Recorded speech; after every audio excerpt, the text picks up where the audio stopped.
So Phantom Blade Zero just had one more trailer dropped, and this game is giving me Sekiro and Black Myth Wukong vibes.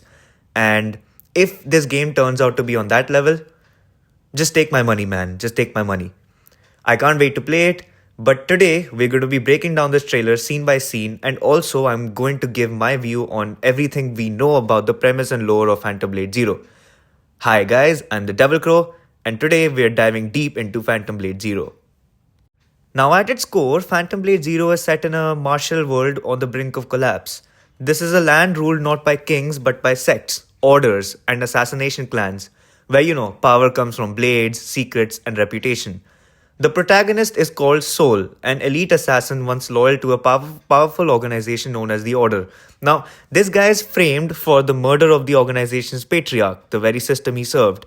Instead of execution, Soul is given something worse: a false heart, a limited lifespan, and around 66 days to uncover the truth. Every faction in the world now wants him dead, not because he's evil, but maybe because he knows too much.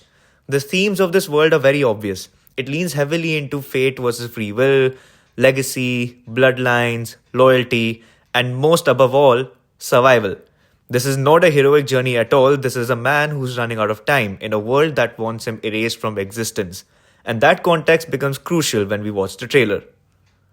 So now let's quickly break the trailer down. The trailer first opens in a first person point of view with someone fleeing a burning temple. There's fire everywhere, chaos, screams. This immediately tells us something important. This is not a random fight, this is an assassination, this is a massacre. Masked assassins enter the temple, methodical and very silent. Then the POV pulls back and we finally realize the person running is an old warrior holding a baby. Now, the old warrior's face appears painted or marked or whatever the hell that is. It looks ritualistic and almost mythic. Despite his age, he dispatches the assassins effortlessly. Now, honestly, I would expect it because he looked badass and he didn't disappoint me at all. Now, this isn't desperation, this is experience, clearly. The camera zooms in on the baby and then transitions directly to Soul himself, which makes the implication very obvious: the baby is Soul. Now, this reframes the entire story as something far older than we thought, a legacy passed down through blood. We then get a beautiful montage of the world itself. We see a coiled chain dragon, likely symbolic of suppressed power or forbidden knowledge, a lantern lit road, beautiful but eerily empty, and the world isn't dead, it's restrained. We then meet a female character standing in a field of reeds, what looks like a field of reeds, and she asks Soul, "Why did you come back?" That line alone suggests that Soul was either presumed dead or exiled, or his existence was already erased from the history records.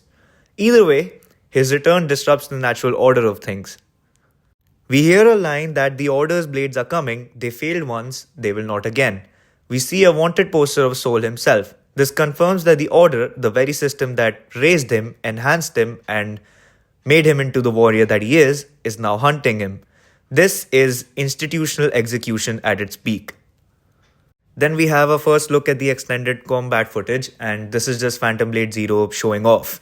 We see fast paced, aggressive gameplay. Soul is dual wielding weapons, parrying is part of it, and quick combos are part of it. Very Devil May Cry slash God of War esque. We see our first boss fight of a chain giant, who honestly reminds me of the giant from Dark Souls 2. Then we see a girl who pleads with Soul to save their people. We then see the very same girl transform possibly into a spirit or a higher form. Now, some supernatural element is tied to it, maybe, ancestral power or possession, yada yada. Nothing in this world is purely human, let's be honest. We see a drunken boss fight Soul on a bridge.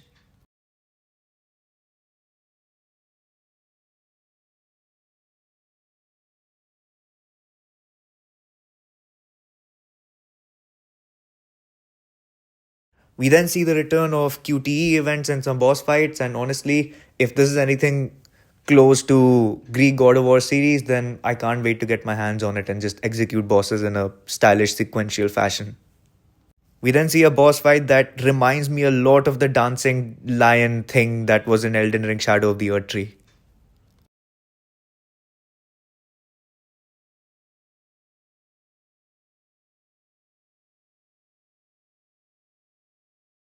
We then see Soul imbue his weapons with thunder, or maybe that is a thunder weapon itself.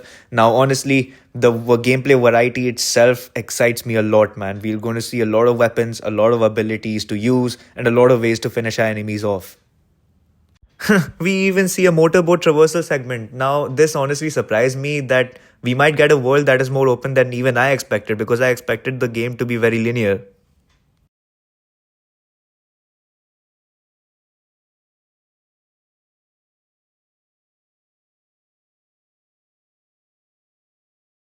The trailer ends with Soul encountering the very same warrior we saw from the opening scene. The man has either slowly unmasked himself, or maybe his face is damaged. One eye of his is burning red, and now this makes me question, like, what the hell is he? Is he corrupted? Is he immortal? And how is he related to Soul? Is he his father? Is he his grandfather, or maybe an ancestor of sorts? I don't know, but I can't wait to find out. Phantom Blade Zero feels like a game that's also trying to impress you, but apart from that, it's trying to tell a story that tries to haunt you. It's about legacy, violence, and time running out.